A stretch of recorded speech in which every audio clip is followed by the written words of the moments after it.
नमस्कार मंडळी, श्री स्वामी समर्थ. स्वागत आहे तुमची माझे या यूट्यूब चॅनलमध्ये. आजचा दिवस तुम्हाला खूप छान सुखाच्या आनंदाच्या जाऊ हीच मी स्वामींच्या चरणी प्रार्थने करते आणि आज या नवीन व्हिडिओला सुरुवात करते. आपल्या हिंदू धर्मामध्ये आपल्या धोंड्याच्या महिना की ज्याला आपण अधिक मास म्हणतो, पुरुषोत्तम मासही म्हणतो. जे अधिक मास आहे म्हणजे धोंड्याच्या महिना अतिशय महत्त्वाचा आहे बघा. कारण या महिन्यामध्ये गुरुपुष्यामृत हा योग आलय. धोंड्याच्या महिन्याची सुरुवात किती तारखेपासून होतो आणि थोडक्यात म्हणजे माहिती किती तारखेपर्यंत संपतो. या धोंड्याच्या महिन्यामध्ये कोणकोणते तिथी आहेत, पौर्णिमा, एकादशी, जे काही तिथी आहेत सगळ्याच्या आज या व्हिडिओमधून जाणून घेणार आहोत आपण. मैत्रिणींनो, वर्षाला जर 12 महिने असेल इंग्रजी महिने तर हा धोंड्याच्या महिना येतं. कसा मैत्रिणींनो, हा योग 3 वर्षांनी येतच. महिना श्रीहरी विष्णूंनी समर्पित हा धोंड्याच्या महिना का बरं येतं 3 वर्षांनी? जसं आपण जावायला घरी बोलवतो का नाही मैत्रिणींनो, जशी बॅटरी चार्ज करतो त्या वेळेला बॅटरी चालतो बघा, त्याचप्रमाणे आपल्या हे शरीर चार्ज करण्याचा दिवस आहे बघा. धोंड्याच्या महिना भगवंताच्या नामस्मरणा आणि भक्तीने की पुढली 3 वर्षा परत बॅटरी पुरती बघा. आपल्या शरीराच्या नामस्मरणाच्या ताकदीच्या आणि सगळ्यात महत्त्वाच्या मैत्रिणींनो, धोंड्याचा महिना म्हणजे पुरुषोत्तम महिना असा सुद्धा म्हटलं जातं बघा. सुंदर अशी कथा आज धोंड्याच्या महिन्याची पौराणिक कथा आपण ऐकणार आहोत. त्यासाठी हा व्हिडिओ आमच्या शेवटपर्यंत नक्की पहा आणि ओम नमो भगवती वासुदेवाय कमेंटमध्ये लिहायला विसरू नका. चॅनलवर प्रथम असेल तर नक्की सबस्क्राईब करा. आपल्या मनापासून सहर्ष स्वागत आहे. तर मैत्रिणींनो, आपण पहिला पंचांग अनुसार पाहूया. पंचांग किंवा आपल्या हिंदू कॅलेंडर सूर्य आणि चंद्र या वर्षाच्या गुणानुसार आधी रात असतं बघा. अधिक मास हा चंद्र वर्षाचा अतिरिक्त भाग आहे की जसा 32 महिने 16 व दिवस आणि 8 तासाचा फरकार तयार होतं.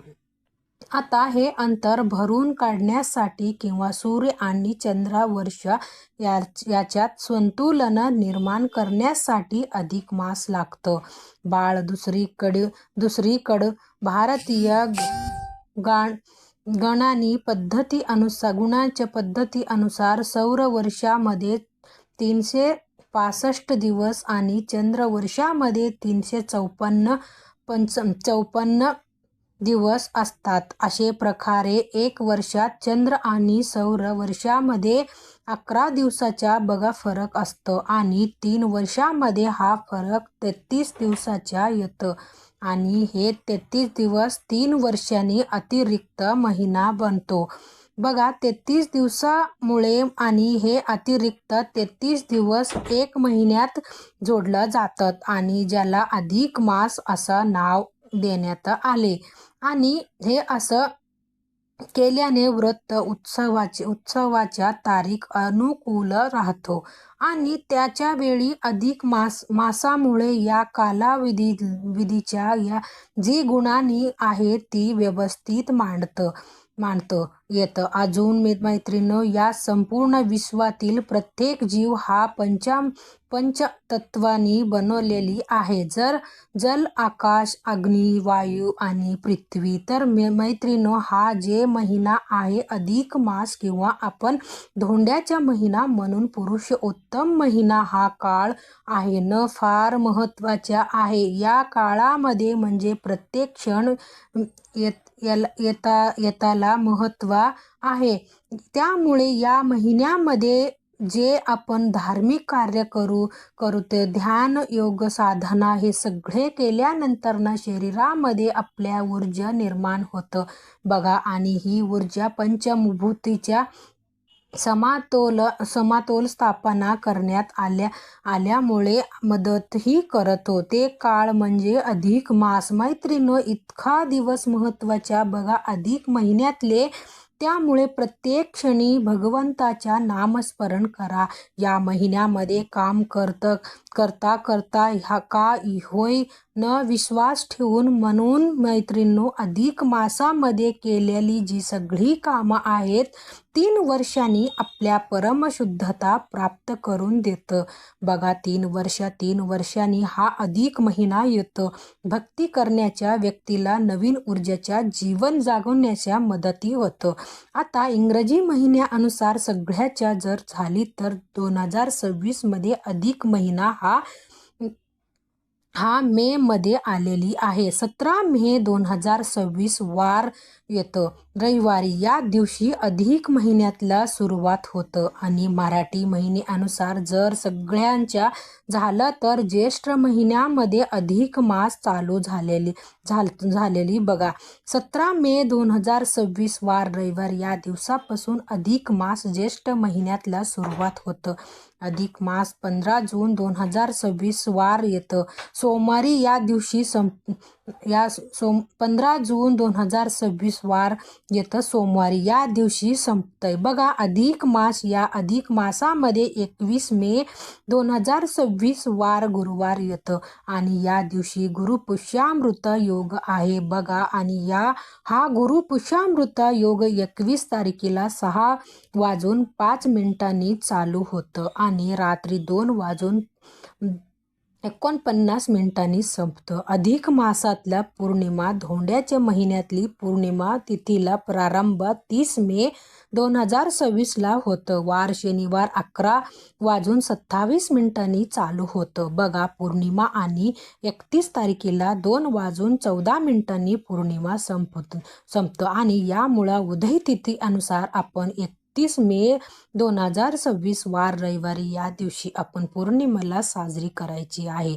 आता आपण पाहणार आहोत अधिक मासात येणारे एकादशी. आता पहिली एकादशी आहे ती 27 मे 2026 वार बुधवार येतं. या दिवशी आली एकादशी. आणि दुसरी एकादशी आहे 11 जून 2026 वार गुरुवारी आलेली आहे. यानंतर ना बघा म्हणजे 15 जून 2026 वार येतं सोमवार. धोंड्याचा महिना संपतंय. तर मैत्रिणींनो, आता हे पंचांग अनुसार आपला झाला सगळा. परत धोंड्याच्या महिन्याची पौराणिक कथा. काय कारण ज्या वेळी या पृथ्वीवरती अनन्य अत्याचार झाला त्यावेळीही भगवंताला जन्म घ्यावे लागला.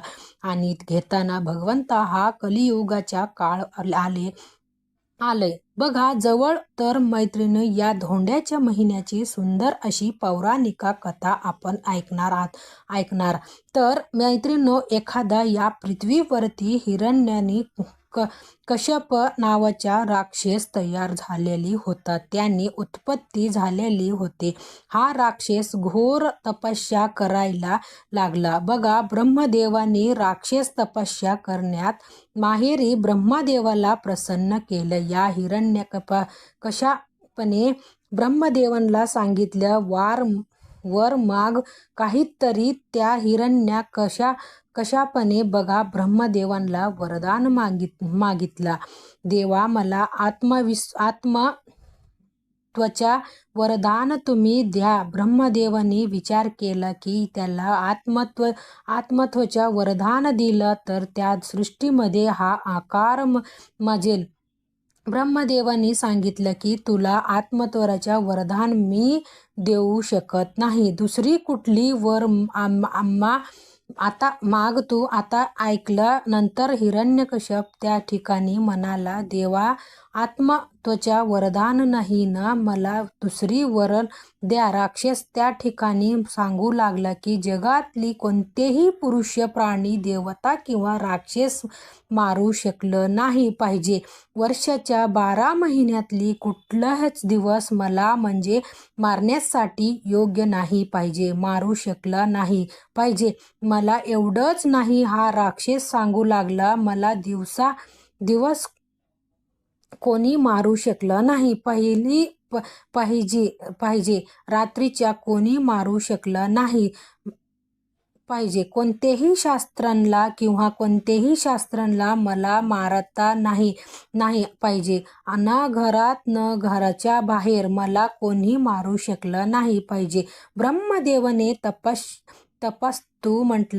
तथास्तु म्हटले. असा वरदान त्या हिरण्यकश्यप राक्षसला दिला. बघा, आता हे सगळं वरदान मिळाल्यावर देव मारू शकत नाही, कुठलाही पशु मारू शकत नाही, तर घरात नाही, बाहेर नाही तर हिरण्यकश्यपाला गर्व झाला आणि या संपूर्ण पृथ्वी तलावरती त्याने बघा हा आकार माजला. एवढंच नाही तर ते देवतांना सुद्धा मनात नव्हता. बघा, ते म्हणायची माझी पूजा करा. साधू, ऋषी, मुनी सगळ्यांनी त्रास देऊ लागला. बघा, आता भगवंताला हे कळलं. सगळं ऋषी म्हणले वाचवा. सगळे ऋषींनी म्हणले वाचवा. देवता म्हणले तुम्हीच वाचवता या सृष्टीला. भगवान श्रीहरी विष्णूंनी नरसिंह या त्या ठिकाणी अवतार घेतलं. बघा, अर्धा मनुष्य आणि सिंहाचा अर्धा शरीर होता. म्हणजे मनुष्यही नाही, प्राणीही नाही. तर मैत्रिणो, हा जे अवतार आहे नरसिंह अवतार, हे अधिक मास मध्ये घेतले होते. भगवंत प्रकट झाले आणि यावर हिरण्यकश्यपाची छाती फाडली. बघा, वध केला त्यांच्या. आणि हा वध बघा, घराच्या बाहेर मी नव्हता आता मी नव्हता, उंबरवट्यावरती केलेली होते. मध्यभागी हा मास होता, अधिक मास. मैत्रिणींनो, दृष्टीचा नाश हा विश्व निश्चित होता. त्यांची वेळ ठरलेली असतं. वेळ जसा कलियुगाच्या बघा शेवटी हा निश्चित आहे. दृष्टीचा नाश कितीही पाप केलं तर नाही, हाच शिक्षा, हानी मिळणार निश्चित आहे. तर मैत्रिणी, हा जे अधिक मास आहे म्हणजे आपण धोंड्याचा महिना म्हणतो.